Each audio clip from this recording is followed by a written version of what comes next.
Gente, então, boa tarde.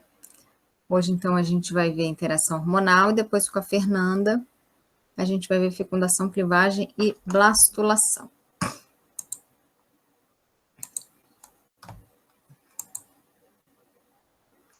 Então, a gente vai ver primeiro a interação hormonal geral, né, de todos os mamíferos, e depois a gente vai ver primatas, tanto masculino quanto feminino, e depois domésticos, ok?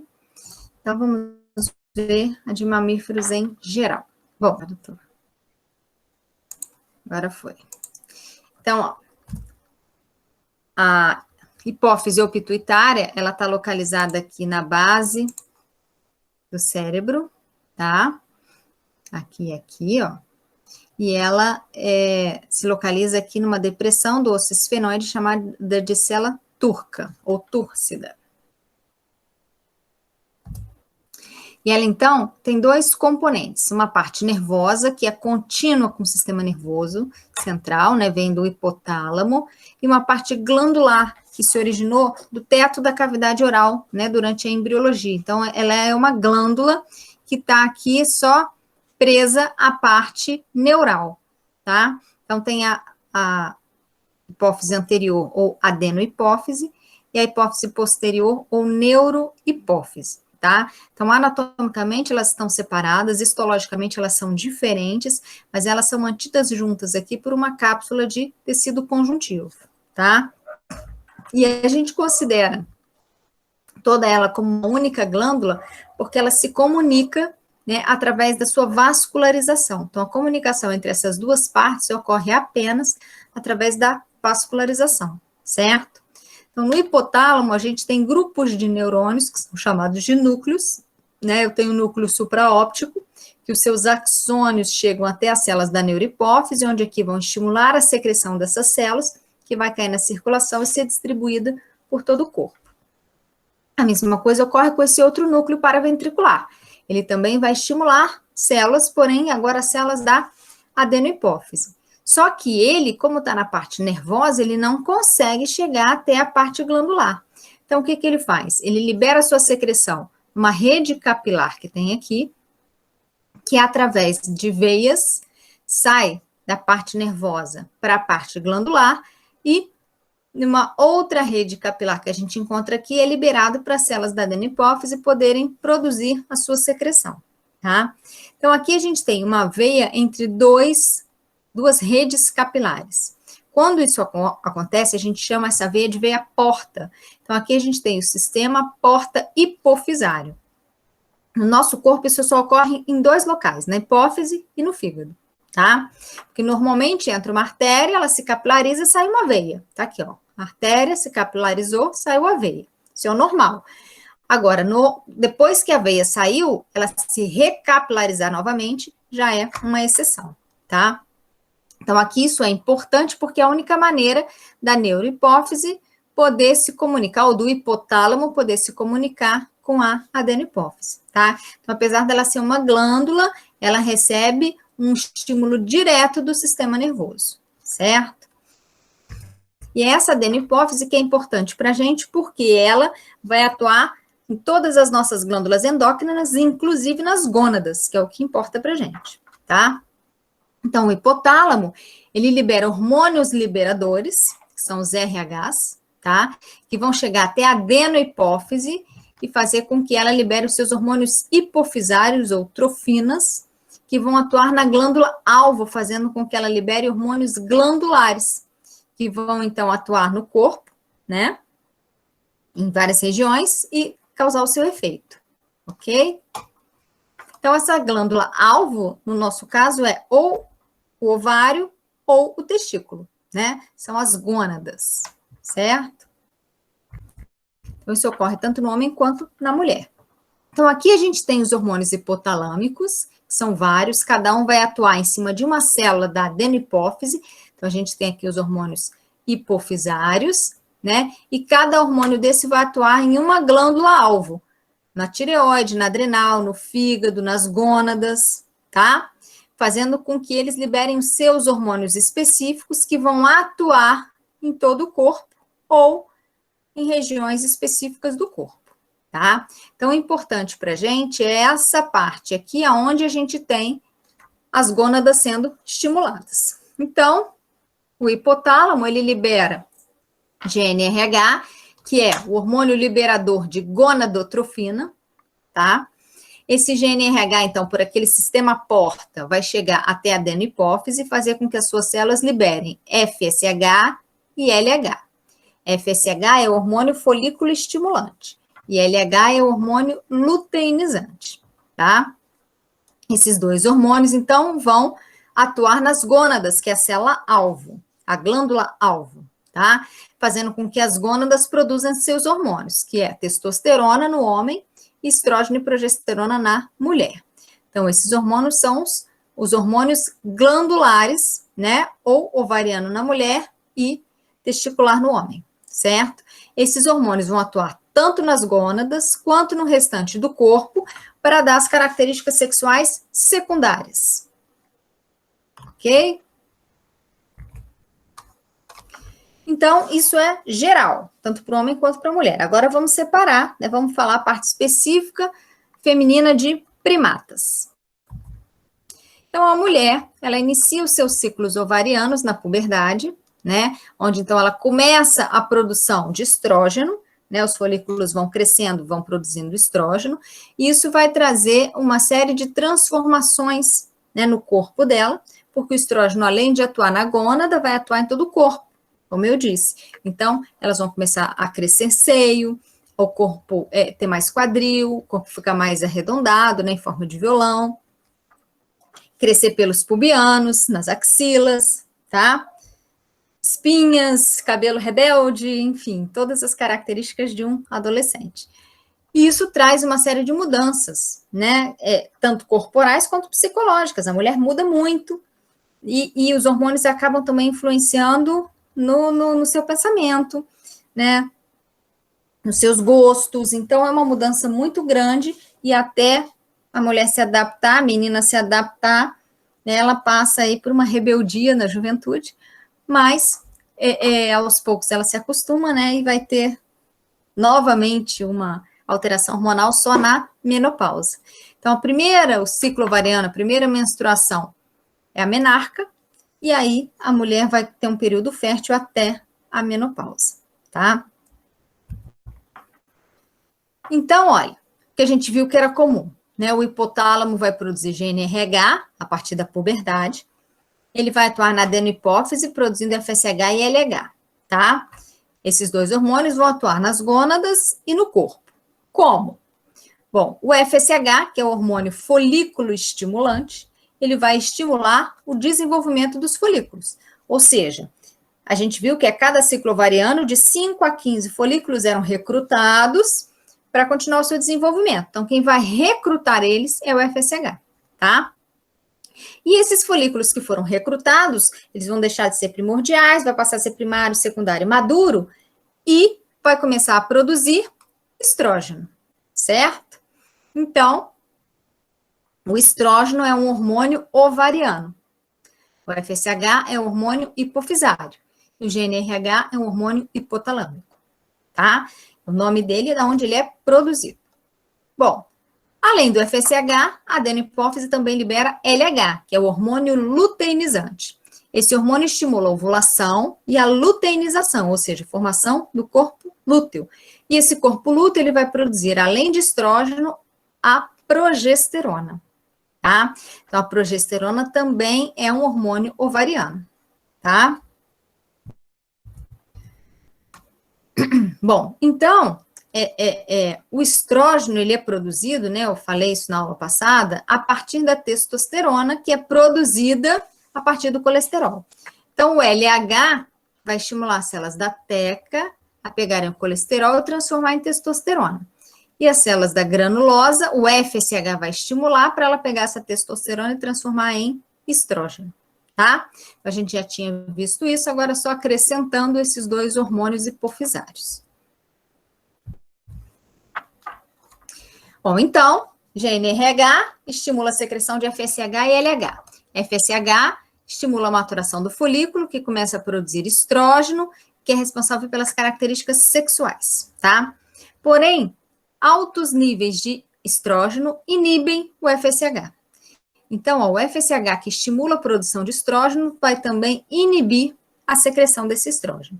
Então, o que que acontece? A partir do momento que o folículo vai se desenvolvendo, né, vai se tornando maduro, ele vai produzindo mais estrógeno, de forma que quando ele é maduro, ele está no máximo de produção de estrógeno. Ele não precisa mais de FSH, ele já chegou à maturidade. Ele não vai se desenvolver mais. Então, esse estrógeno em grande quantidade inibe FSH. É como se ele estivesse falando, eu não preciso mais de FSH, eu já estou maduro, tá?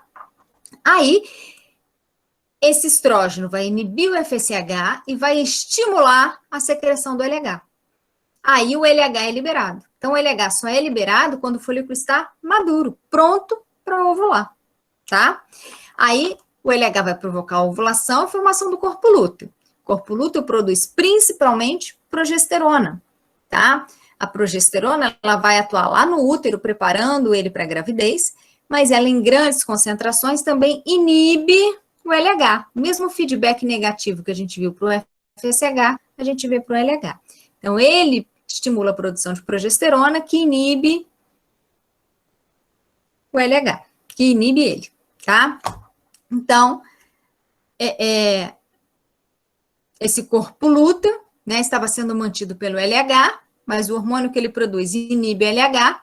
Então, esse corpo lúteo, ele vai durar ali 14 dias após a sua produção, sem LH.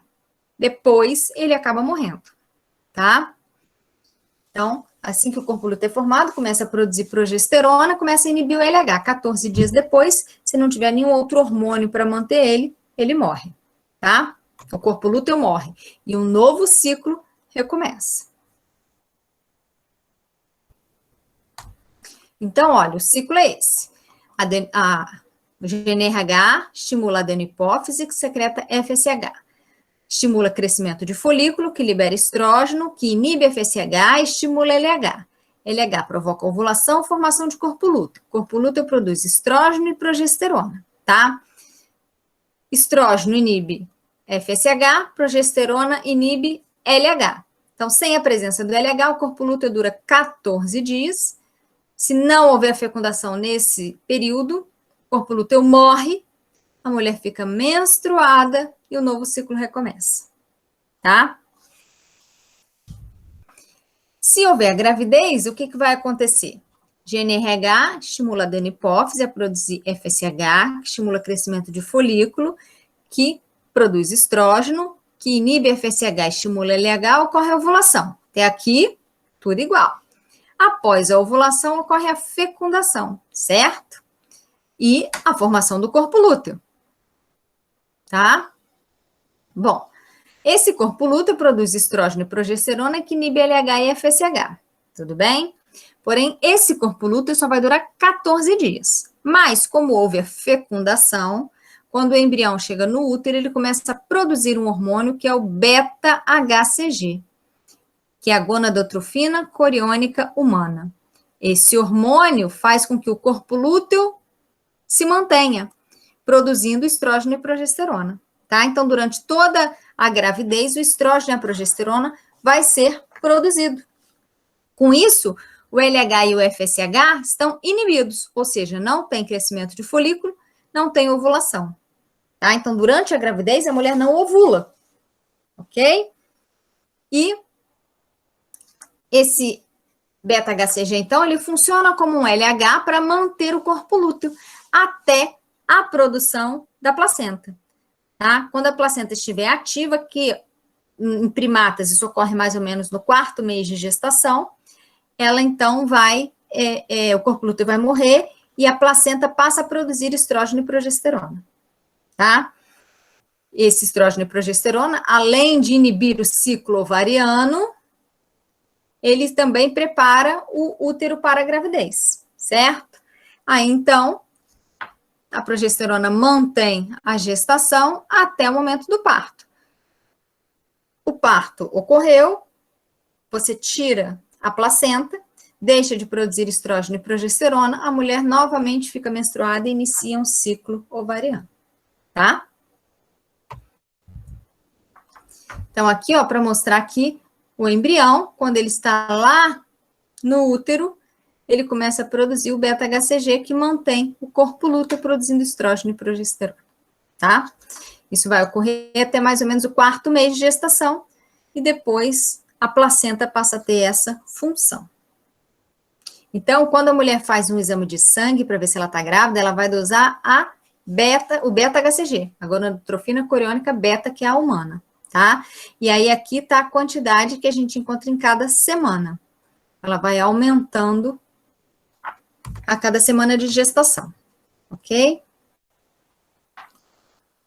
Bom, então aqui a gente tem os hormônios, né?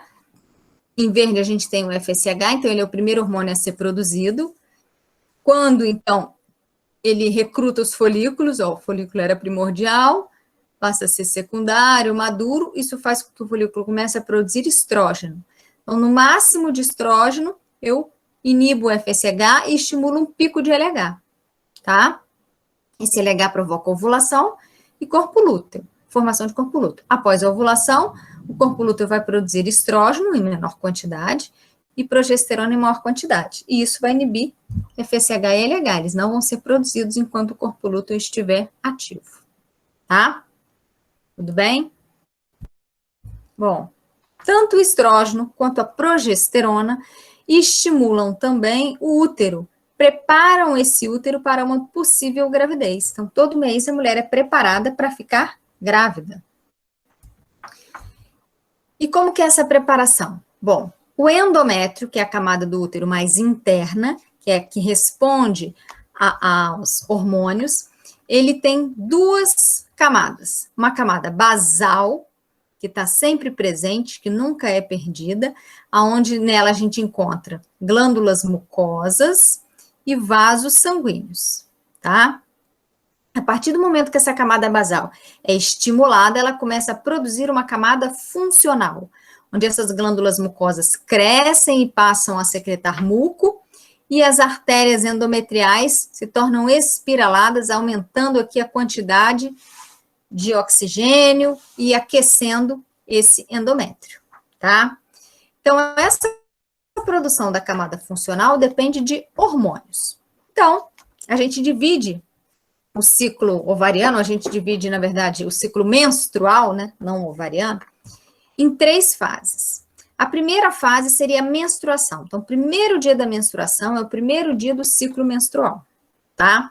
Então, nos 5 primeiros dias, a mulher está menstruada, ou seja, ela vai permanecer aqui com o seu endométrio apenas com a camada basal, tá? Do 5º ao 14º dia, o que vai acontecer? Bom, do 1º ao 5º dia, o FSH é liberado e começa a estimular o crescimento dos folículos. Então, o folículo vai sair de primordial para primário, tá? No 5º dia em diante, ele já se torna secundário a maduro, ou seja, ele começou a produzir estrógeno. Esse estrógeno chega até o endométrio e faz com que o endométrio entre na fase proliferativa ou fase de crescimento, tá? Ou seja, a camada funcional vai começar a ser produzida a partir da basal. Então, olha, as glândulas mucosas vão aumentar de tamanho, os vasos sanguíneos vão se ramificar e se espiralizar, tá? No 14º dia, o que acontece? O estrógeno está alto, inibe FSH, estimula LH, o LH provoca a ovulação. Então, no 14º dia ocorre a ovulação, tá? Após a ovulação, forma-se o corpo lúteo. O corpo lúteo produz estrógeno e progesterona. Essa progesterona vai chegar até o endométrio e vai fazer com que ele entre na fase secretora. Então, do 15º ao 28º dia, o endométrio está na fase secretora, onde as glândulas mucosas vão começar a secretar muco. Esse endométrio, então, ele está pronto para receber o embrião. Ele está quente, úmido e oxigenado, tá? E aí, no 28º dia, vai depender se houve ou não fecundação. Se não houve, o corpo lúteo morre, deixa de produzir estrógeno e progesterona, e aí toda essa camada funcional vai degradar, vai se descamar, e a mulher entra na fase menstrual, tá? Então, na fase menstrual, é a descamação da camada funcional. No final dessa fase, vai restar apenas a camada basal do endométrio, tá? Se houver fecundação, o corpo lúteo se mantém, estrógeno e progesterona continuam sendo produzidos, o endométrio permanece na fase secretora durante toda a gravidez, tá? E aí, após a gravidez, né, quando o embrião nascer, vai retirar a placenta, que ficou no lugar do corpo lúteo, produzindo esses hormônios, aí então a mulher entra na fase menstrual. Eu não sei se eu falei isso para vocês, mas depois da gravidez, a mulher fica 40 dias menstruada, tá? Porque o seu endométrio está enorme, né? Então, toda a camada funcional de todo o endométrio tem que descamar. É diferente do endométrio não gravídico, que é pequenininho. Então, a mulher fica 5 dias menstruada. Não, após a gravidez, ela fica 40 dias menstruada, tá? Até retirar toda a camada funcional do endométrio, e aí depois é que ela volta a ter os ciclos hormonais normais. Ela volta a ovular, tá? Tudo bem, então? Então, aqui, ó, mostrando que com a morte do corpo lúteo ou com a retirada da placenta após o parto, né, a falta do estrógeno e da progesterona vai fazer com que os vasos sanguíneos sofram constricção, e aí toda essa camada funcional é perdida e fica apenas a camada basal. Tudo bem? Então, vimos a feminina, agora vamos ver a masculina de primatas.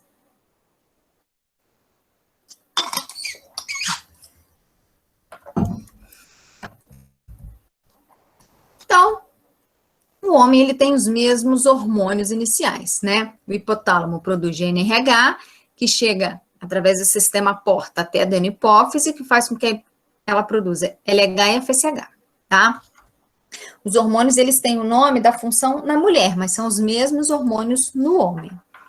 Então, o LH vai estimular as células de Leydig, ou de Leydig, que são aquelas células que estão entre os túbulos seminíferos, naquele tecido intersticial, a produzir testosterona, tá? O FSH vai estimular as células de Sertoli a produzirem uma proteína que a gente chama de ABP, que é proteína andrógeno ligante. Essa proteína, então, vai se ligar à testosterona, né? Andrógeno é hormônio masculino. Então, o ABP se liga à testosterona e juntos eles vão estimular a espermatogênese. Juntos eles vão se ligar às células germinativas, estimulando elas a se dividirem, a se diferenciarem até formar o espermatozoide, tá? Então, a testosterona sozinha não é capaz de estimular a espermatogênese. Lógico que a célula de Sertoli ia participar disso, né? Ela já controla tudo, não ia controlar a espermatogênese? Lógico que ia, tá? Bom, a célula de Sertoli produz inibina, que inibe a FSH. Então, se ela estiver produzindo muito ABP, ela mesmo vai inibir a sua produção. Indiretamente, porque ela vai liberar a inibina inibe a secreção do LH pela adenipófise, que deixa de estimular ela, tá? Então, assim, ela consegue fazer aquele controle do ciclo germinativo, porque ela consegue estimular maior ou menor produção de ABP, né? Maior produção estimula, menor produção inibe, certo? E altos índices de testosterona na circulação inibem LH e o GnRH. Então, se tiver muita testosterona, o LH inibido deixa de estimular células de Leydig que produzem menos testosterona, tá? Então, o homem, ele não tem um ciclo. Ele, na verdade, todos esses hormônios estão sendo produzidos o tempo todo e ele vai regulando. Tá baixo, ele aumenta, tá alto, ele diminui através desses feedbacks positivos e negativos, tá? Para ele manter ali uma produção constante de espermatozoide, certo? Então, ó, hipotálamo produz GnRH, que estimula a adenipófise a produzir LH e FSH, que estimula o testículo a produzir testosterona. Se ela se liga ao ABP, estimula a espermatogênese. E ela cai na circulação para ser responsável pelas características sexuais secundárias do homem, tá? Grossamento de voz, crescimento de ossos e pelos, como barba, anabolismo proteico, certo? Bom, A produção de testosterona, ela vai ocorrer a vida toda do homem, né? O homem, ele não entra numa andropausa. Até dizem que tem uma andropausa, mas não é igual da mulher, que é uma menopausa. Ele tem uma redução de testosterona, tá? Então, quando ele tem 20 anos, ele está no máximo de produção de testosterona, que é mais ou menos a idade de vocês. E agora ele vai diminuir. A sua produção vai diminuindo a cada ano, tá? Mas ele continua produzindo a vida toda e continua produzindo espermatozoides, sendo fértil a vida toda, certo? Só diminui a produção. Mas para fecundar precisa de um só. Bom, tanto o homem quanto a mulher tem 2 tipos de células de sustentação, tá? Então vamos ver quais da mulher representam quais do homem, né? Porque na verdade esses 2 tipos de célula feminina são as mesmas da masculina. Mas quem é quem? Bom, o FSH estimula na mulher as células da granulosa e estimula no homem as células de Sertoli, tá? Na mulher, a célula da granulosa quebra o estrógeno, a testosterona em estrógeno. No homem isso também acontece, mas numa proporção muito menor, tá? Uma pequena parte da testosterona é quebrada em estrógeno pela célula de Sertoli e ela produz ABP, tá? Então, a célula da granulosa na mulher corresponde à célula de Sertoli no homem, porque são estimulados pelo mesmo hormônio e produzem o mesmo hormônio. O LH, por sua vez, estimula as células da TECA na mulher e as células de Leydig no homem, e as duas vão produzir testosterona, tá? Então, uma representa a outra no homem. Então, na verdade, as células são as mesmas, mas durante o desenvolvimento, dependendo do hormônio, né? Dependendo do cromossomo X ou Y que tem ali nas células, que veio do espermatozoide, né? Essas células vão se diferenciar em células femininas ou em células masculinas, tá? Tudo bem? Então, vimos a interação hormonal de primatas, agora nós vamos ver de domésticos. Então, em domésticos, a gente também tem tudo muito parecido, né? Tem hipófise, tem adenopófise, os hormônios são os mesmos, tá? Tudo funciona da mesma maneira. O que vai diferenciar é quando esses animais entram na puberdade, né? A fêmea e o macho, tá? A fêmea entra antes, normalmente, do que o macho, tá? Isso são meses, é diferente de primatas, que é com 11, 12 anos, tá? Só para vocês terem uma ideia. Então, é quando se iniciam os ciclos ovarianos e os ciclos e a produção do espermatozoide, tá? E o ciclo ovariano de doméstico, ele é idêntico ao ciclo ovariano de primatas. A diferença é que a gente pega intervalos diferentes, tá? Como assim? O ciclo menstrual de primatas, né? O ciclo ovariano em primatas é chamado de ciclo menstrual, porque ele vai de uma menstruação a outra, tá? Porque é o que a gente consegue ver, a menstruação. Em domésticos, eles não menstruam. Então, não tem como eu pegar de uma menstruação a outra. O que a gente identifica no doméstico? Uma mudança comportamental quando a fêmea está no cio. Então, a gente pega ele de um cio ao outro. Ela está no cio, num período que nós chamamos de período estral, por isso que é um ciclo estral. E aqui é um ciclo menstrual. Tá? Então, a gente está pegando o mesmo ciclo, só que em intervalos diferentes. É como se eu pegasse aqui está o ciclo menstrual, para ele ser ciclo estral, tem que ser de uma ovulação a outra, tá? Então, estou pegando o mesmo ciclo, mas em intervalos diferentes, certo? Mas é tudo igual. Então, o ciclo estral, a gente divide ele em 4 fases. O proestro e o estro, que é uma fase folicular ou estrogênica, ou seja, é quando o FSH está sendo liberado, o folículo está sendo estimulado e vai crescer até folículo maduro e vai ovular, tá? E o metaestro e o diestro, que é a fase luteoprogesterônica, ou seja, após a ovulação, formou o corpo lúteo que passa a produzir progesterona, tá? Então, ó, no proestro é quando o folículo começa a crescer. No estro, o folículo se torna maduro e ovula, e está produzindo uma grande quantidade de estrogênio. No proestro, começa a produção, mas a maior produção é no estro, tá? Normalmente, no estro que ocorre a ovulação, mas tem animais que a ovulação ocorre após o estro, tá? Então, o estro não é um período de ovulação, é o período que a cadela, ou que a fêmea, está no cio, ou seja, ela permite a cópula do macho, tá? Metaestro, que é após a ovulação, na maioria dos animais, né, forma-se um corpo hemorrágico, o estrógeno começa a cair, progesterona a subir, e o diestro, que é quando o corpo lúteo já está maduro, produzindo uma grande quantidade de progesterona, tá? Então, os maiores ciclos são o estro e o diestro. Proestro e metaestro é rapidinho, são poucos dias, tá? E alguns animais podem entrar em anestro, que é um período entre 2 ciclos estrais, em que o ovário está dormente, ou seja, a fêmea não está ovulando e nem desenvolvendo folículo, tá? Isso pode durar até 90 dias na cadela. A cadela é a mais comum de entrar em anestro, certo? Mas outros animais também podem entrar em anestro. Esse é um anestro fisiológico. Existe o anestro patológico, que é quando o animal está desnutrido, quando o animal está com alguma doença, né, com a imunidade baixa, tudo isso pode fazer ele entrar em anestro, tá? Os hormônios são os mesmos, tá? Então, no proestro, eu tenho o FSH, que vai estimular o folículo, vai começar a produzir estrógeno.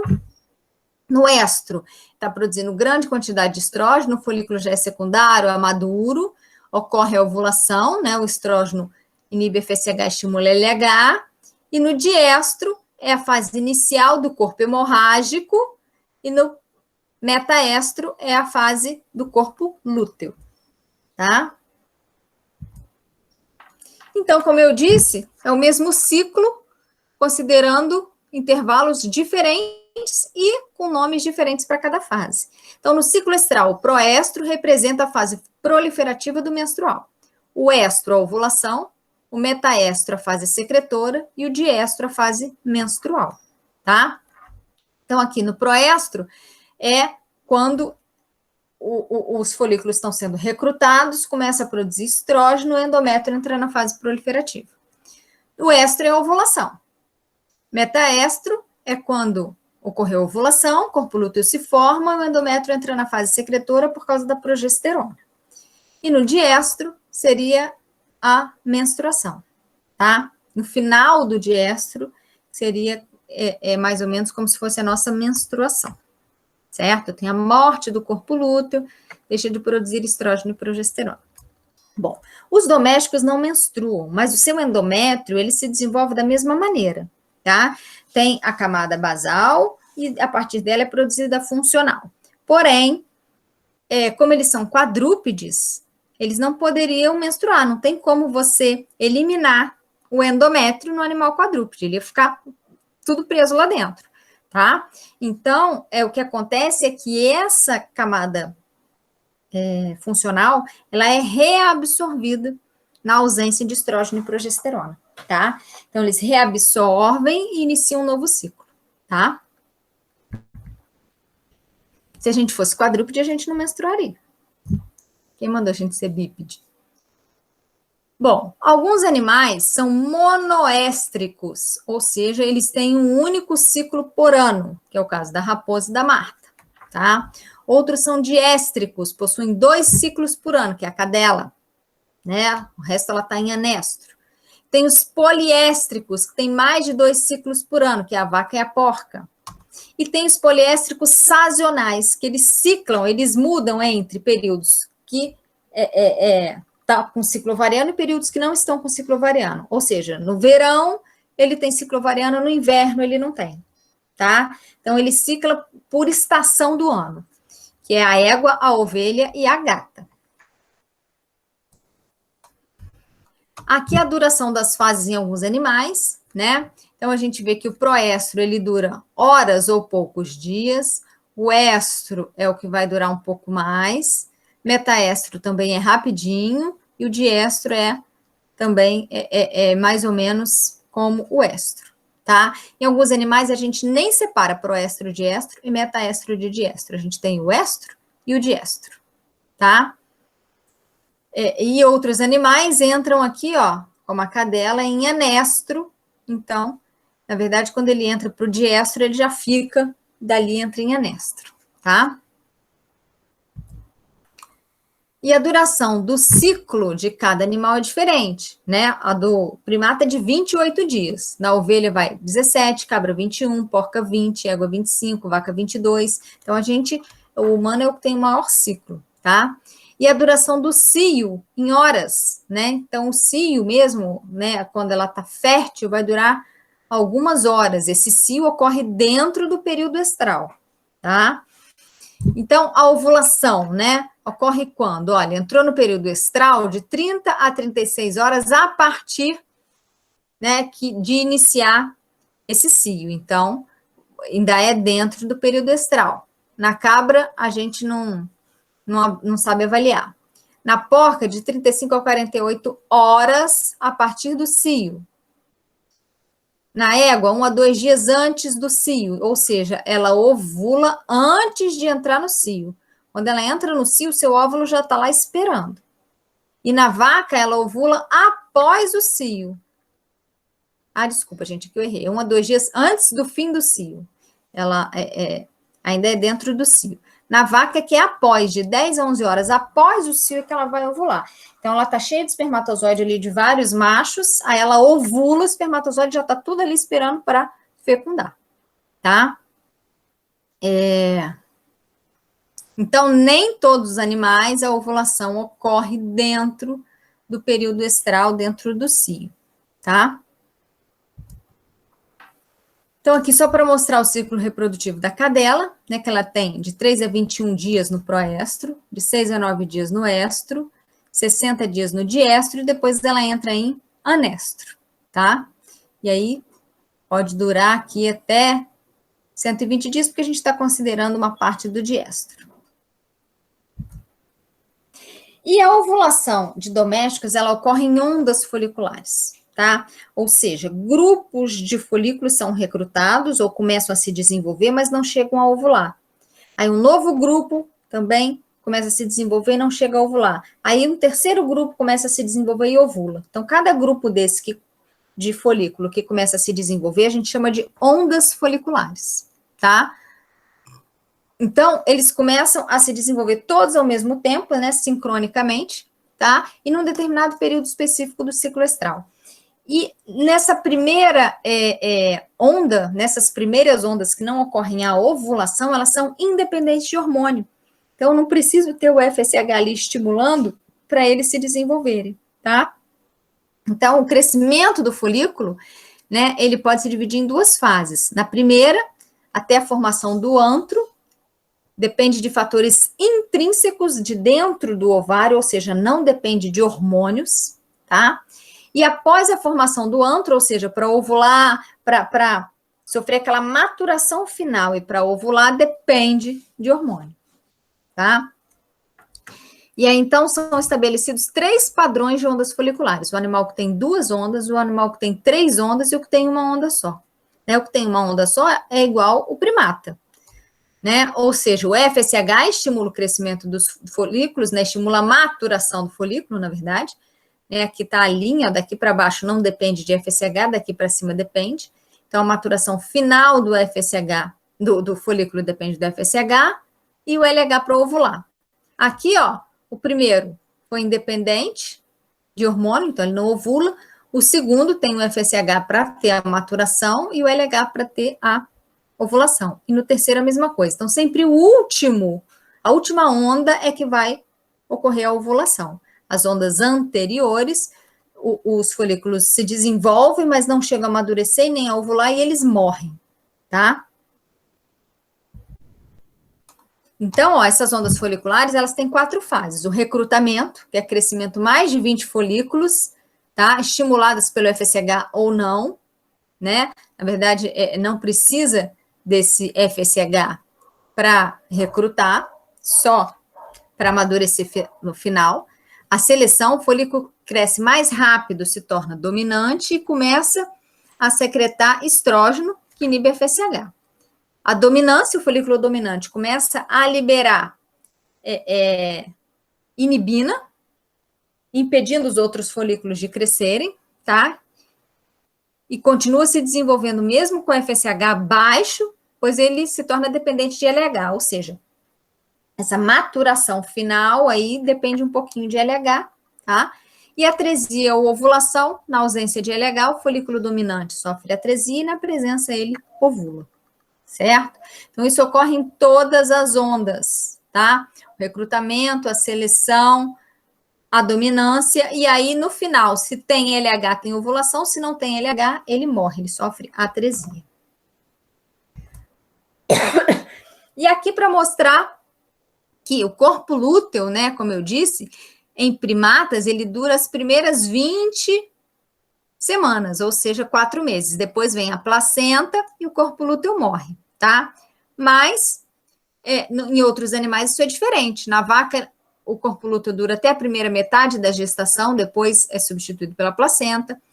Na égua, vai até o terceiro mês, na cabra até o primeiro terço, e em outros animais, o corpo lúteo permanece durante toda a gestação, tá? Junto com a placenta, certo? Então, ele não morre após a formação da placenta, ok? E, só para a gente tirar uma dúvida, né? Eu disse que os animais domésticos não menstruam, mas alguns têm sangramento durante esse ciclo estral. Então, a cadela, por exemplo, ela tem um sangramento antes do éstro, no proestro, tá? Que é quando começa a ter um aumento de estrógeno. Isso causa uma vasodilatação que acaba tendo um sangramento vaginal. Então, a gente sabe que quando a cadela está sangrando, ela já está próxima a entrar no ciclo estral, tá? Esse sangramento, então, é sangue puro, não tem endométrio, então não pode ser considerado uma menstruação. A vaca também tem um sangramento, mas é no metaestro, ou seja, é após a ovulação. Devido à baixa de estrógeno, o aumento de progesterona, a vaca, então, tem um sangramento vaginal, que aí indica que ela saiu do período estral, que ela já está no metaestro, tá? Só na mulher, em que esse sangramento, ele vem junto com o endométrio, por isso que a gente chama de menstruação, ok? E é isso. Alguma dúvida?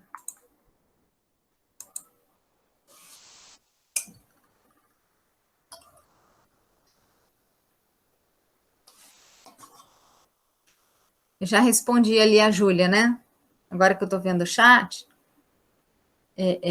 Alguma dúvida?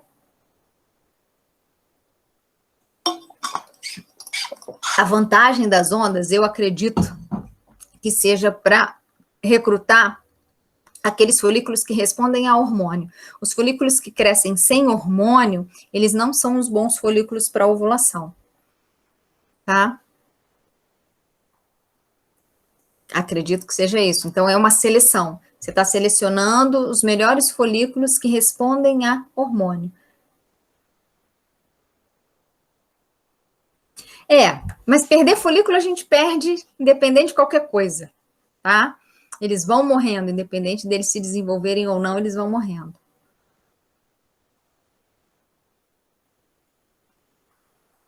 Mais alguma pergunta? Então, gente, agora a gente vai dar continuidade com a Fernanda, né? Iniciando realmente a embriologia, porque até agora a gente está só dando ali a base da embriologia, tá? Então, a gente viu formação do gameta, agora os hormônios que interferem na formação desses gametas. Agora, então, a gente vai iniciar a embriologia de fato, porque a gente vai ver a fecundação e a primeira semana de desenvolvimento, que é o que a gente chama de clivagem. O processo que ocorre nessa primeira semana é a clivagem e blastulação, tá? Na primeira semana da maioria dos animais, certo? Então, a Fernanda vai continuar aí com vocês. Fernanda, é com você. Deixa eu parar minha apresentação. Oi, gente, boa tarde. Eu vou botar minha apresentação aqui só um segundinho.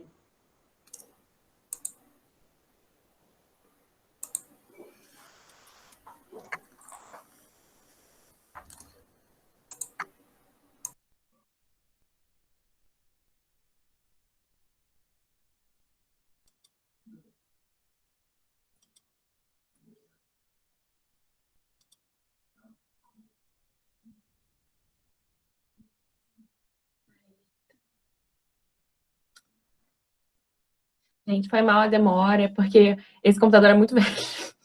Muito velho, tadinho. Já vou conseguir apresentar. Tá andando. Enquanto isso, vocês podem beber uma água, vai ao banheiro rapidinho.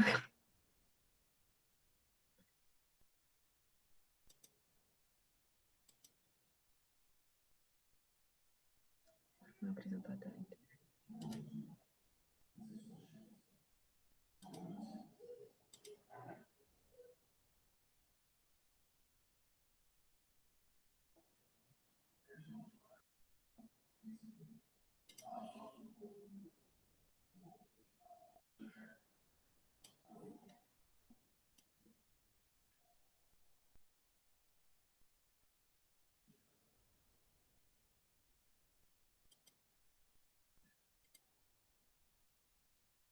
Vocês estão conseguindo ver a minha tela?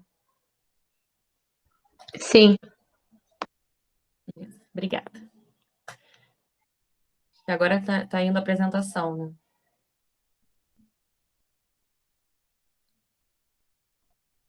Foi, acho que foi. Foi, eu tô vendo.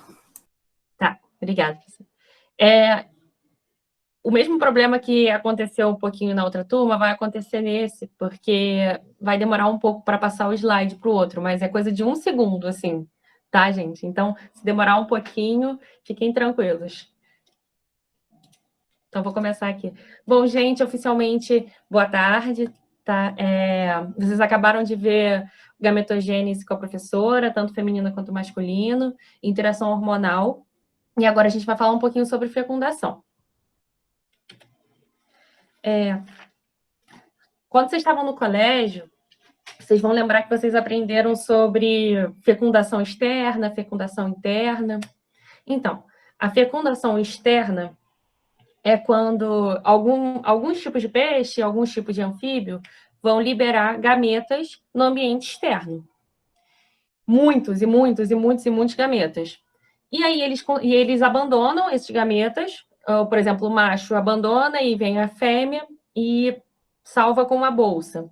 Ou a fêmea bota os gametas femininos e aí o macho vai em cima e fecunda eles. Depende da espécie.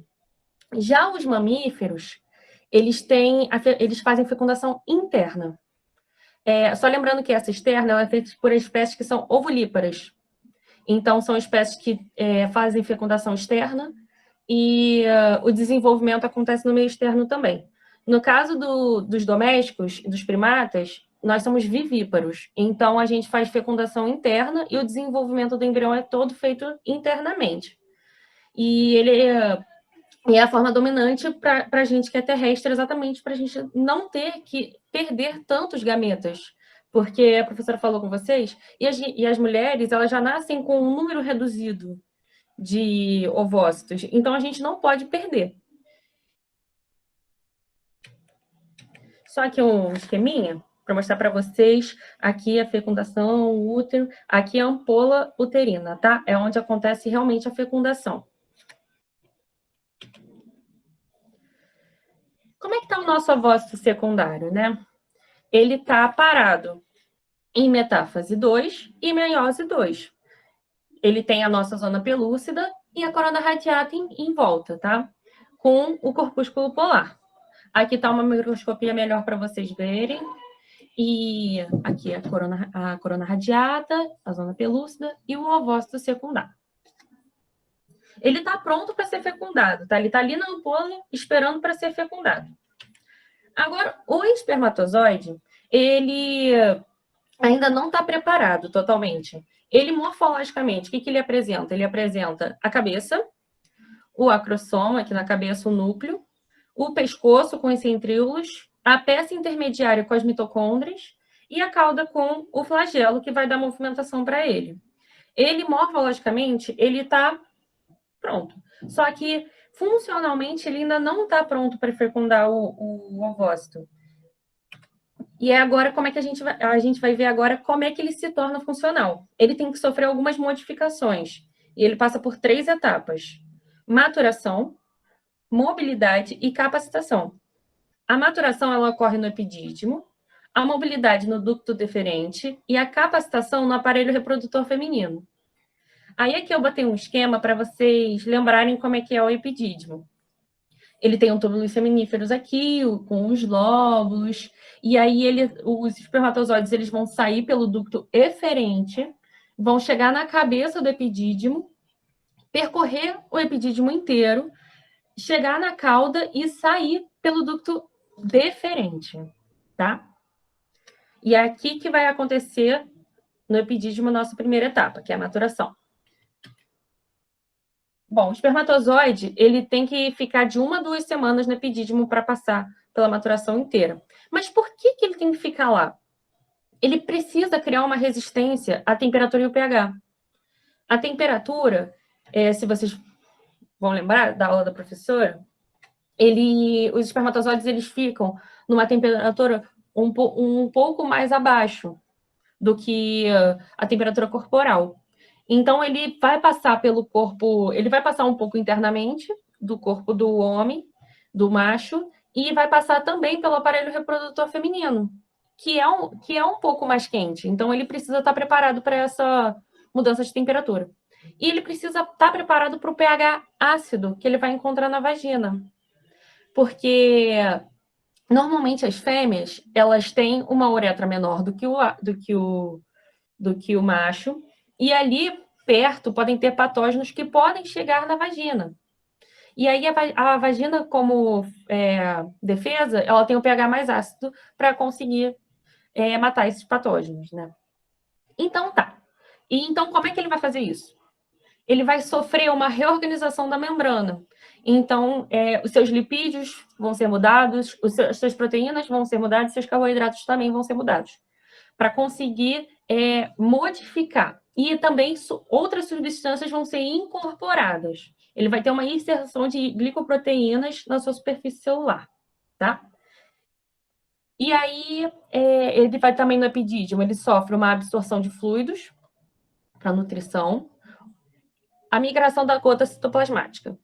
A professora falou para vocês que o espermatozoide, ele gera um corpo residual, que é o corpo residual do citoplasma que ele perdeu.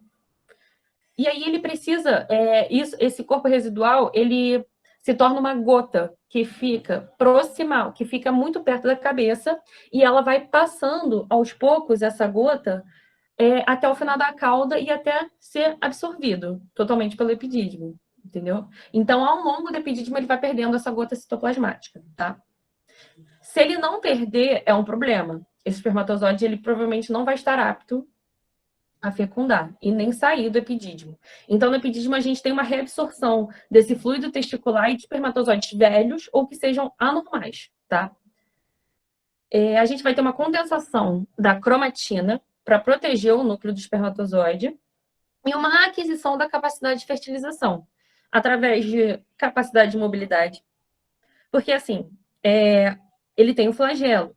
Só que quando ele chega na cabeça do epidídimo, ele tem um padrão de mobilidade vibratório. Ele não consegue se mover como ele deveria. Então, ao longo do epidídimo, ele vai tendo uma mobilidade progressiva, tá? Ele tem a capacidade de ligação da zona pelúcida, porque com essas substâncias e com essa mudança de membrana que a gente fez, ele se torna apto a conseguir reconhecer o nosso ovócito, que é o que a gente quer. Então, com isso, ele vai ter uma capacidade de fertilização melhor. A segunda fase vai ser a motilidade. A gente falou na maturação, agora a motilidade. E apesar dele já ter essa mobilidade progressiva, ele precisa de energia para conseguir se movimentar. Então, ele só adquire essa função quando se junta a secreção da vesícula seminal. Vocês lembram do desenho que tinha um ducto deferente? Quando esse ducto deferente passa pela próstata, ele se torna ducto ejaculatório. A porção que passa pela próstata se chama ducto ejaculatório. E nessa porção que ele vai receber a secreção da vesícula seminal. E da próstata também. Mas a da vesícula seminal vai ter frutose, que vai ser a principal secreção energética para conseguir ser usada pelas mitocôndrias e as mitocôndrias conseguirem converter energia para o flagelo se movimentar, como ele deveria. Bem, assim, vigorosamente. E aí o espermatozoide encontra esse ducto no ducto ejaculatório. Capacitação. Bom, então, além disso, só para deixar claro, esse espermatozoide ele vai se encontrar com o líquido da próstata, tá? A gente vai falar um pouquinho mais para frente sobre o que tem nesse líquido também. A capacitação, terceiro. A capacitação ele vai acontecer já lá na mulher. Na mulher não, na fêmea. E lembra daquelas substâncias que a gente adicionou no epidídimo? Então, aquelas substâncias a gente vai tirar no aparelho reprodutor da mulher. Eles vão ser retirados aqui, como eu botei no esquema. Porque a gente precisa expor essa membrana do espermatozoide, para que ele consiga reconhecer o ovócito. Ok, a gente passou pelas 3 fases. Agora vamos falar um pouco sobre o sêmen, sobre o que existe no sêmen. Ele é formado pela secreção das vesículas seminais, da próstata, da glândula uretral, das glândulas uretrais e dos espermatozoides. Das vesículas seminais a gente já falou. Da próstata, a próstata, ela também o líquido prostático, ele vai proteger o espermatozoide. Então, assim, ele também, junto com a vesícula seminal, vai ter um líquido que vai fazer o tamponamento do pH vaginal. A gente já conversou que o pH vaginal ele é mais ácido. Então, ele vai fazer um tamponamento com uma secreção alcalina. E aí ele vai conseguir proteger o espermatozoide, além de dar mais fluidez, e proteger o espermatozoide no geral, além de nutrir.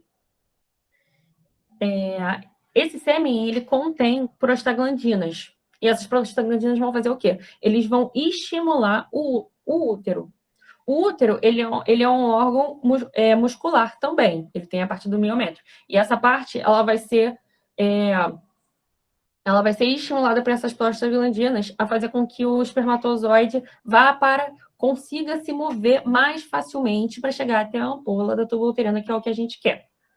Além disso, ele tem a vesiculase, que é uma enzima que vai coagular uma pequena quantidade desse sêmen e formar um tampão, impedindo que haja um retorno desse espermatozoide para a vagina. E a gente não quer, a gente quer que ele siga em frente. Então, tudo é friamente calculado para ele seguir em frente. Tá? E uma coisa que eu esqueci de falar, desculpa. Nessa parte do epidídimo, se não houver estímulo, ele não vai sair do epidídimo, tá? Então, ele fica lá. Vocês viram com a professora que o homem, ele produz milhões e milhões de espermatozoides.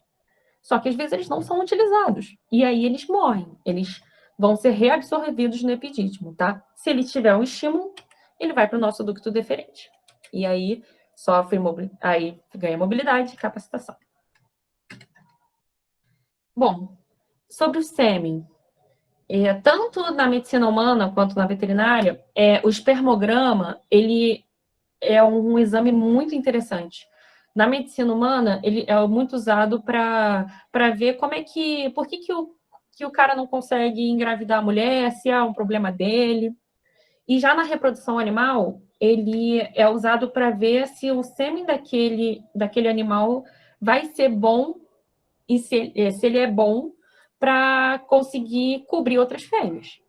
Então, a gente vai ver uma contagem, se tem pouco, se tem muito, como é que está a motilidade, se está normal, se está alterada com aquele padrão vibratório, como é que a morfologia, se está mais alterada, o vigor dele, o pH, tudo isso vai ser visto, exatamente para a gente conseguir escolher, por exemplo, o melhor sêmen do melhor garanhão para cobrir a melhor égua. Tudo dentro de reprodução é dinheiro. Então, a gente precisa, ter certeza de que vai dar certo. E aí, finalmente, a gente vai ter o nosso encontro dos gametas. Finalmente, depois de passar por várias fases. Milhões de espermatozoides vão chegar no ovócito querendo fecundar. Mas só um vai ter a sorte de conseguir isso. Tá? Eu botei essa charge porque realmente é uma discriminação e eles merecem igualdade para todos. Brincadeira. Mas só um vai conseguir. E aí ele passa pelo útero e chega lá na ampola da tuba uterina. Só que ele vai ter que passar por mais 3 barreiras. E aí ele vai ter que passar pela corona radiata, pela zona pelúcida e pela membrana do ovócito, ainda. Então, ele ainda tem que vencer algumas batalhas. Agora a gente vai ver como é que ele vai fazer isso. A primeira etapa é fácil, ele vai ter que ultrapassar a corona radiata. Como é que ele vai fazer isso? Ele vai soltar uma enzima que se chama hialuronidase, que vai consumir o ácido hialurônico da matriz extracelular, que está entre as células da corona radiata. Ele vai degradar essa matriz extracelular. Então, ele vai ter que se chegar ali entre as células, e degradando, e para chegar até a zona pelúcida. Aqui está um esquema da apostila, tá? Inclusive, eu reforço fortemente de que é muito legal vocês olharem a apostila que a professora disponibilizou, porque lá tem uns esquemas muito legais e muito didáticos. Aqui é uma imagem, essas células são a corona radiata, você vê que elas são meio soltas, então o espermatozoide ele consegue ultrapassar. E aqui é um esqueminha para ficar melhor de vocês visualizarem, tá? Bom, qual é a segunda etapa? Ela é um pouco mais difícil. A segunda etapa, ele tem que ultrapassar a zona pelúcida. A zona pelúcida ela tem 3 proteínas. Ele é composto por 3 proteínas, a ZP1, a ZP2 e a ZP3.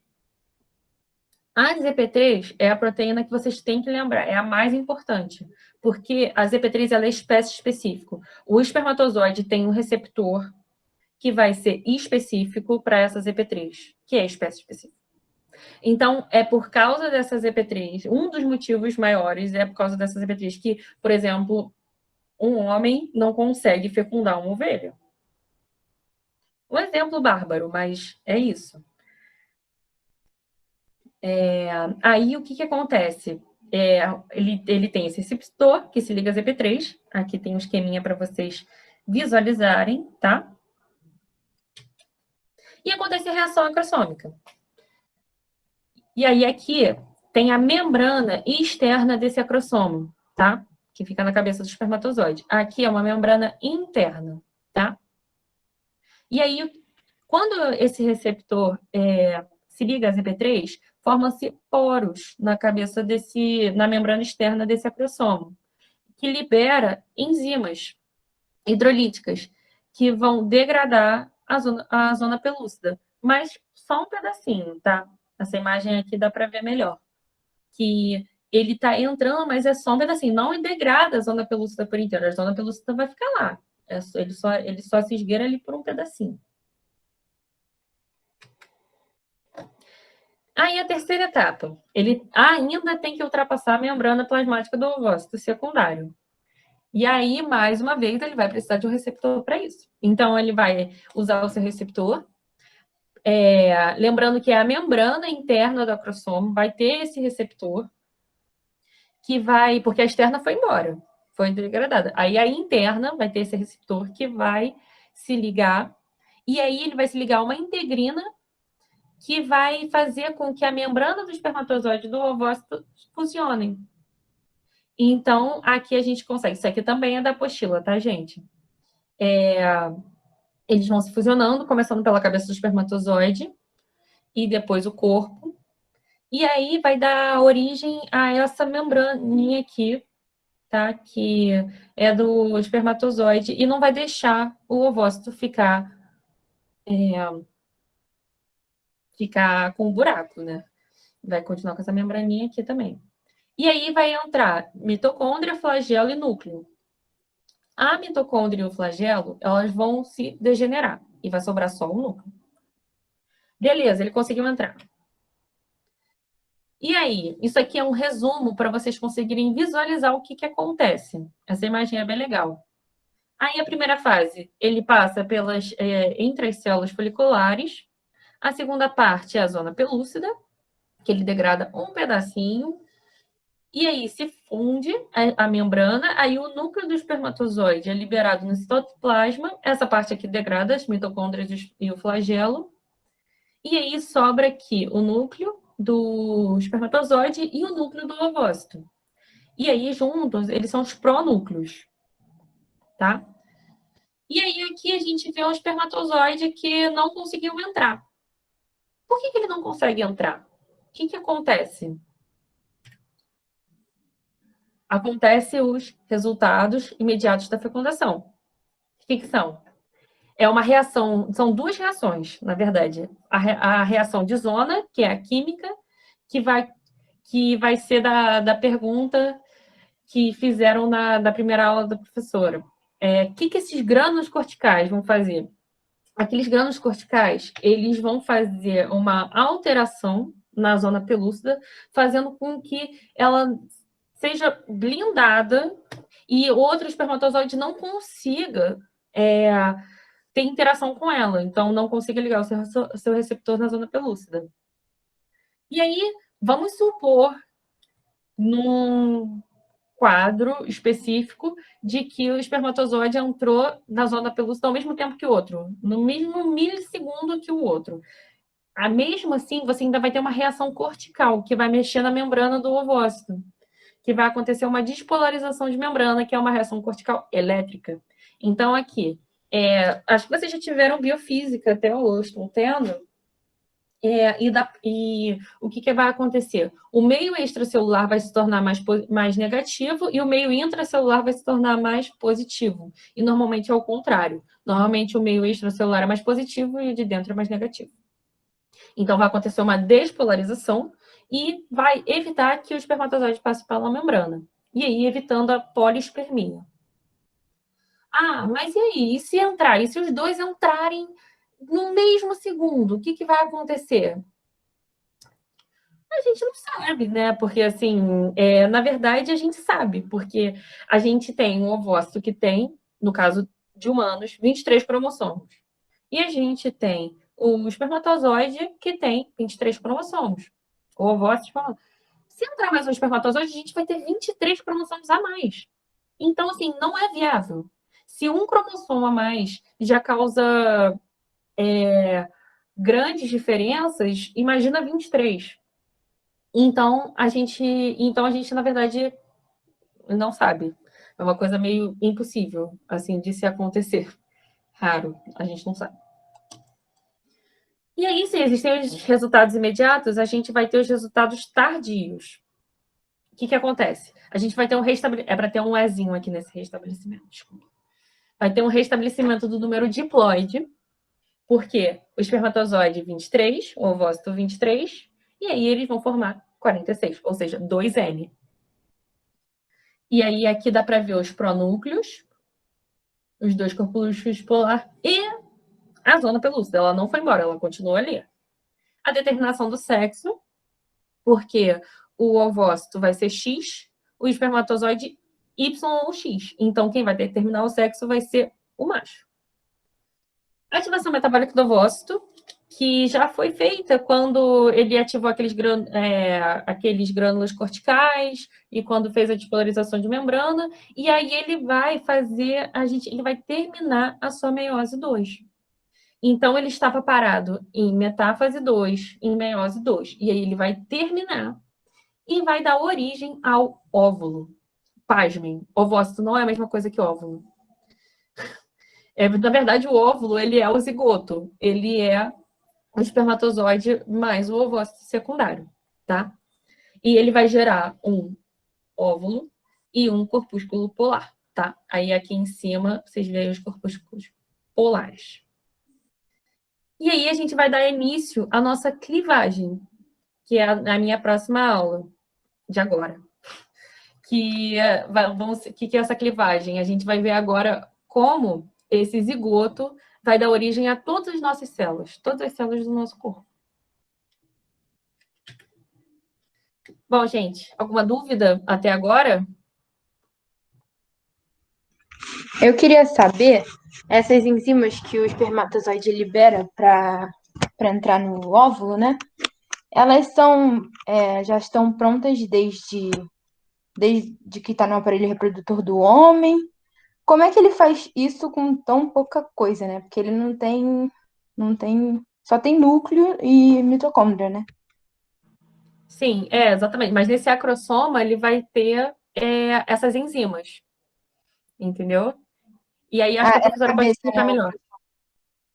É nesse acrossoma, nessa parte da cabeça, que ele vai ter essas enzimas, que vão ser Sim. especializadas para isso, Entendi. entendeu? Obrigada. Nada, que isso. Ai, mais alguma... Então, o óvulo é a mesma coisa que o zigoto, tá? Acho que foi isso que perguntaram. Deixa eu ver. Isso, é a mesma coisa. E a gente pensando desde o colégio que óvulo é a mesma coisa que ovócito. Tipo assim, ai, nossa, eu tenho vários óvulos. Não. Pois é. Pois é. Eu não sei por que no ensino médio eles não ensinam do jeito que é o correto. Né?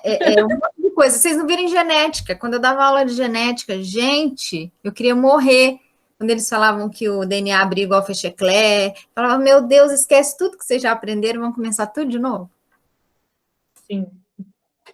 Mas a gente aprende tudo errado mesmo. Minha filha está no 2º ano do ensino médio.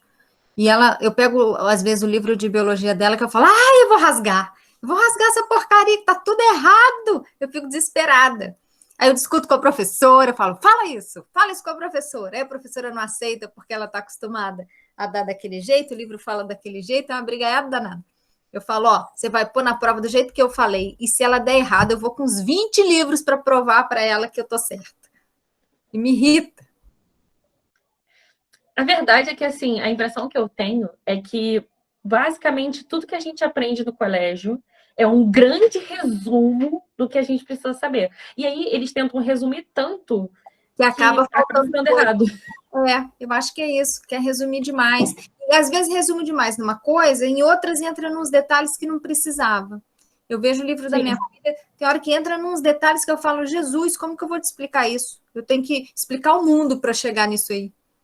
Para quê, né? Para quê? Assim, eu vou até falar uma coisa que aconteceu quando eu estava no cursinho. Na verdade, caiu na UERJ uma coisa que se chama leptina, que é uma coisa que a gente não aprende no colégio. Então, assim, a gente não aprende no colégio, o que tá ok, porque é uma coisa muito específica, mas é uma coisa que a gente só aprende no cursinho. Então, assim... Não, gente, o Enem, para começar, é uma coisa de doido, porque você tem que fazer quase que um curso especial para saber o que vai cair no Enem. Então, o que você estudou a vida toda? É exatamente isso. Não tem lógica. Não tem um padrão. Não tem. Não dá para entender. Isso porque vocês estão só no começo da faculdade. Imagina quando vocês chegarem, tipo assim, quando eu já estou no 8º, a cabeça de vocês vai estar assim, ó, mind blowing. Mas enfim, né? Vamos lá, gente. Clivagem e blastulação. Vamos dar um gás. A clivagem e a blastulação, ela vai acontecer na primeira semana de desenvolvimento do embrião, tá? Então, tudo que eu falar aqui vai estar acontecendo na primeira semana. Na próxima aula, vocês vão ver a segunda semana com a professora. Então, tá. Então, o que é clivagem ou segmentação? São sucessivas divisões mitóticas que o zigoto sofre para aumentar o número de células e assim originar tecidos e órgãos. Então, aqui está um esqueminha para vocês verem mais ou menos como é que é a evolução, né? A gente tem uma célula, zona pelúcida ainda está aqui entre nós, não podemos esquecer, tá? Uma célula, 2 células, 4 células, 6 e assim sucessivamente. Mas qual a diferença entre você falar mitose ou clivagem? Por que não fala logo mitose? Não. Mitose, o que vai acontecer? Durante a mitose, vai ter uma fase de crescimento, onde a célula vai crescer para conseguir se dividir. E no caso da clivagem, não. A zona pelúcida ainda está ali, então ela impede que ele cresça, que essas células cresçam. Então, elas sempre vão dar origem a células da metade do tamanho, da metade do tamanho da outra célula anterior, tá? Sempre assim. E aí tá.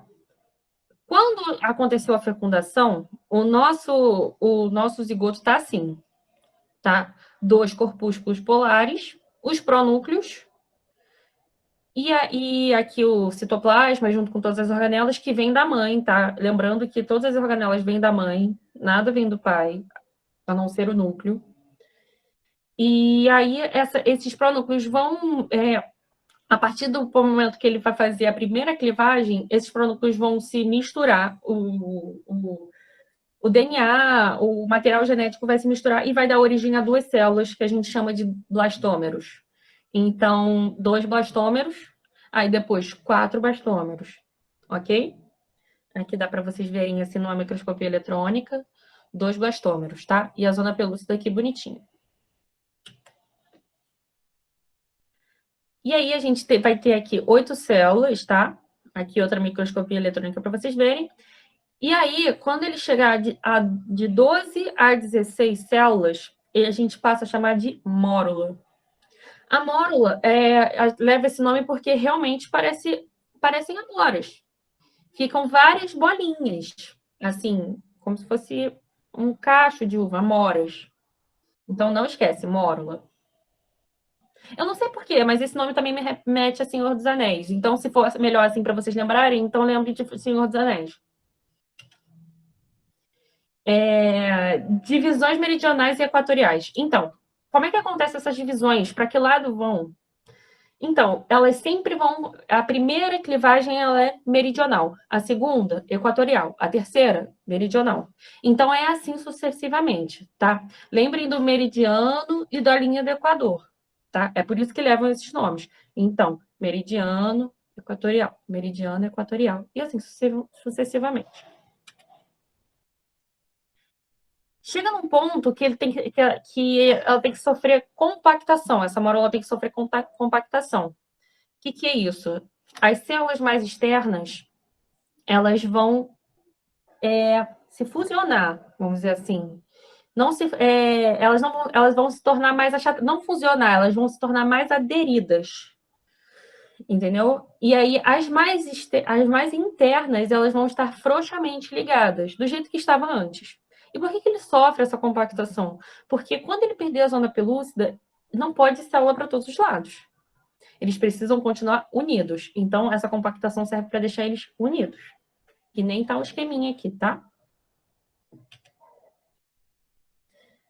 E aí, essa amórula cai na cavidade uterina, ou está perto da cavidade uterina, e começa a entrar um líquido do próprio aparelho reprodutor feminino, ali do útero, dentro dessa estrutura. E aí vai espaçando as células entre elas, até formar o que a gente chama de blastocele, tá? Aqui, para ver.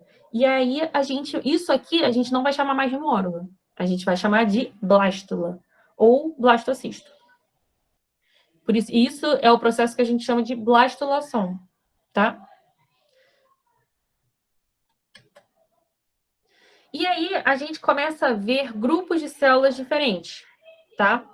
Então, assim, aqui eu botei um primata e uma menina para mostrar que isso só acontece nos dois, tá? Nos primatas. Então, assim, aqui externamente a gente vê aquelas células achatadas que sofreram a compactação. Então, a gente vai chamar elas de trofoblasto, tá? Essa massa externa celular a gente vai chamar de trofoblasto. Tudo isso aqui. As que estão mais internas, a massa interna celular, a gente vai chamar de embrioblasto, tá?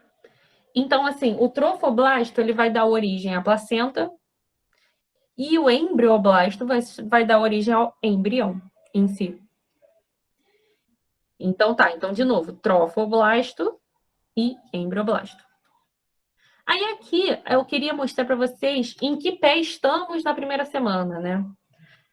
E aí, aqui ocorre a ovulação, fecundação na nossa ampola, e aí a gente vai sofrer as primeiras clivagens. Primeira clivagem, mais ou menos assim, no primeiro dia, segundo, no terceiro ou quarto dia, assim, estágio de 4, estágio de 8 células, começando a chegar perto da cavidade uterina, aí mórula na cavidade uterina, quinto dia, uma blastocele começando a sair aqui, e aí uma semana ele já é um blastocisto, uma blástula, tá?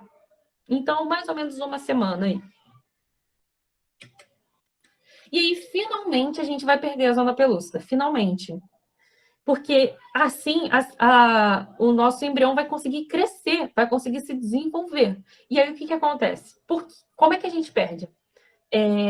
A secreção do próprio útero vai ter algumas enzimas que vão degradar, de novo, um pedacinho da zona pelúcida. Só que as células elas já estão fazendo mitoses normais. Então, ela está crescendo de tamanho. Então, aqui nessas imagens, vocês vão conseguir ver ela eclodindo da zona pelúcida, indo embora.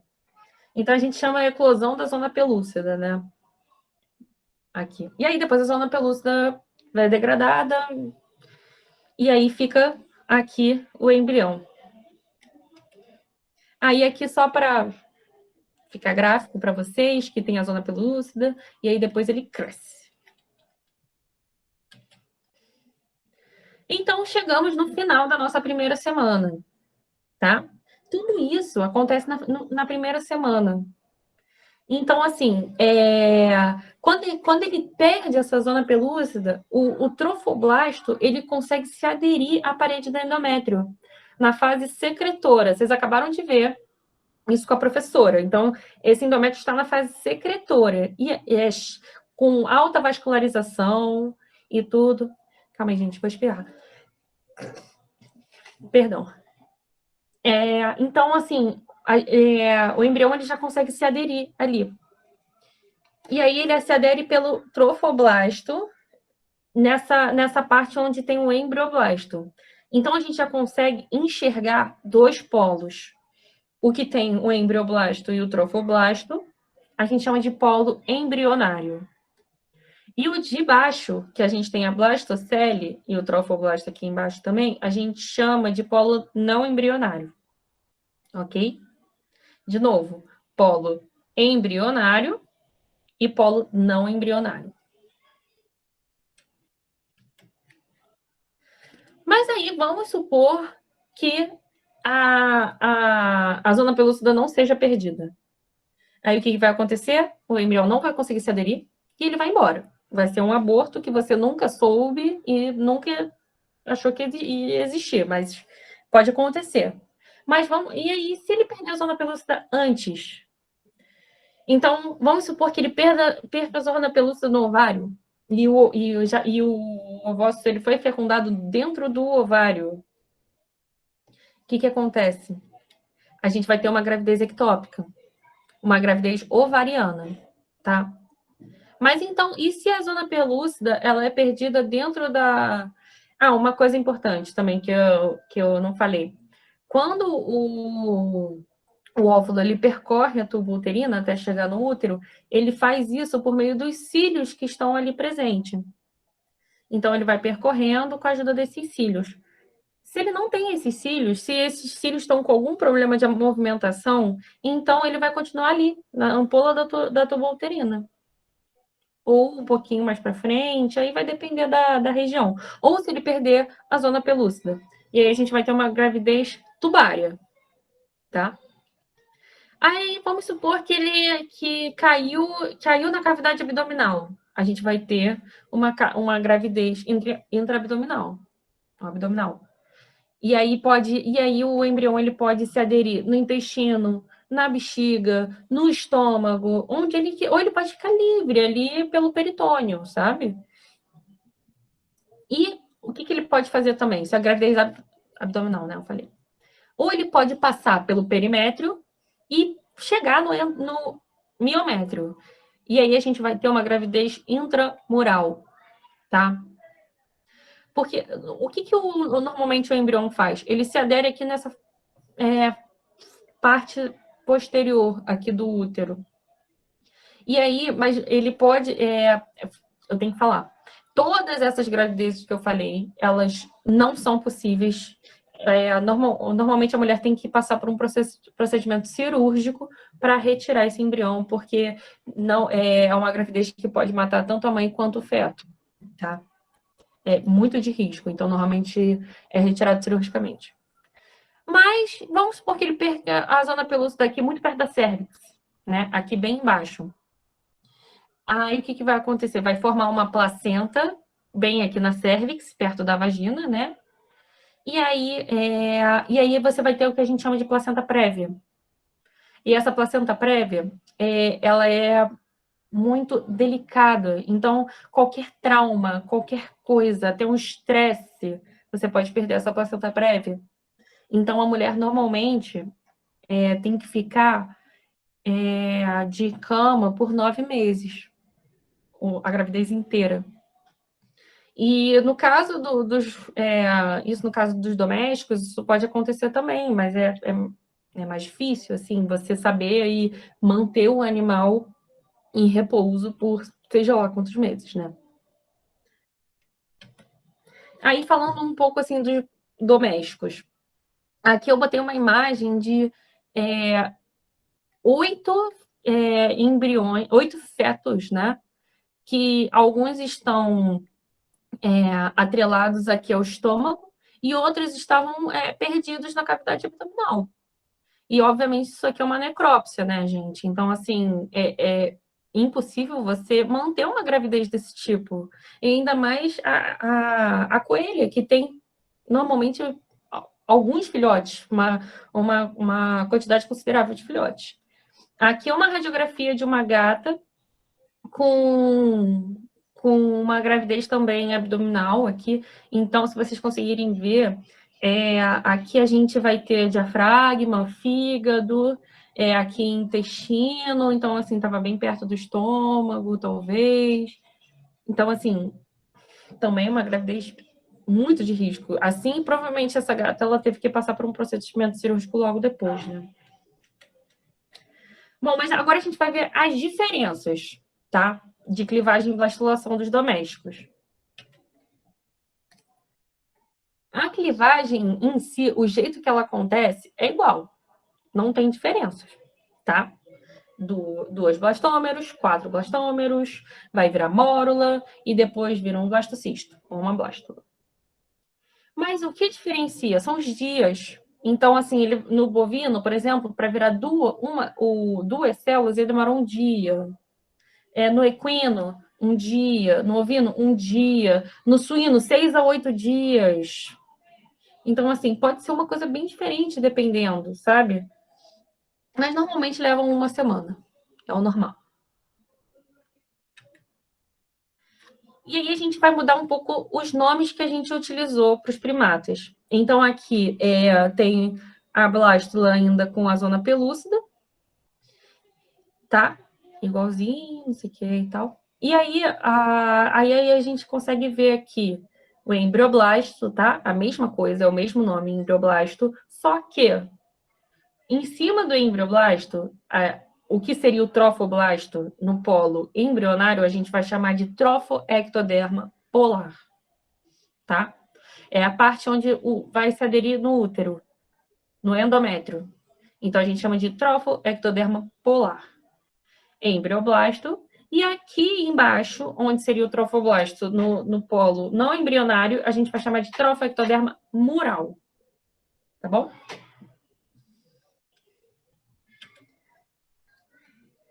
Passagem para o útero. Qual a diferença, assim, mais ou menos, entre as espécies? Normalmente, dos suínos, 2 dias após a ovulação, estágio de desenvolvimento de 4 a 8 células. Nos bovinos, de 8 a 16 células, seria mórula. Ovinos, 8 a 16 células, mórula. Equinos, mórula. O cão não, ele decidiu ser diferente, e aí ele decidiu que a clivagem e a blastulação ocorreriam antes de chegar no útero, tá? Então, ele já chega blastocisto ali na cavidade uterina, tá? Por que a gente tem que saber? Ai, Fernanda, por que a gente tem que saber esses dias, sabe? Qual a diferença? Então, isso vai ser muito interessante também na reprodução animal. Porque a professora, acho que falou para vocês que, por exemplo, a vaca, ela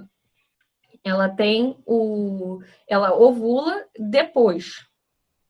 Então, assim, a gente sabe mais ou menos quando ela ovula, a gente sabe mais ou menos quando fertilizá-la, e aí a gente tem que saber mais ou menos com quantos dias após a cópula a gente tem que tirar esse embrião, tá? Então, assim, ele precisa ele não pode ser pequeno, ele precisa estar lá primeiro, e ele não pode ser muito grande, senão ele não passa pela sonda, entendeu? Então, é interessante vocês saberem esses dias, sabe? Para reprodução animal, no geral. Esse aqui é para a galera que gosta de silvestres, mais uma curiosidade para vocês. A gente tem alguns animais que a gente chama de pausa embrionária. O que é isso? Na fase anterior à implantação, ocorre um período em que o blastocisto atinge a fase de 100 células e paralisa o seu desenvolvimento. Então, ele volta a se desenvolver quando o momento for mais oportuno para a sobrevivência do recém-nascido, entendeu? Então, às vezes, pode estar muito frio, pode estar muito calor, ou ele pode fugindo de alguma coisa, e aí ele para esse desenvolvimento e só volta quando estiver mais propício. Esse período ele pode se estender por até 1 ano no canguru, 10 meses no texugo europeu e até 10 dias no rato, tá? Então, gente, foi isso. Obrigada pela atenção, obrigada por terem ficado aí. Eu espero que vocês tenham gostado e quero saber se vocês têm alguma dúvida. Boa tarde para vocês. Bom final de tarde, né? Boa tarde. Tchau, gente. Beijo.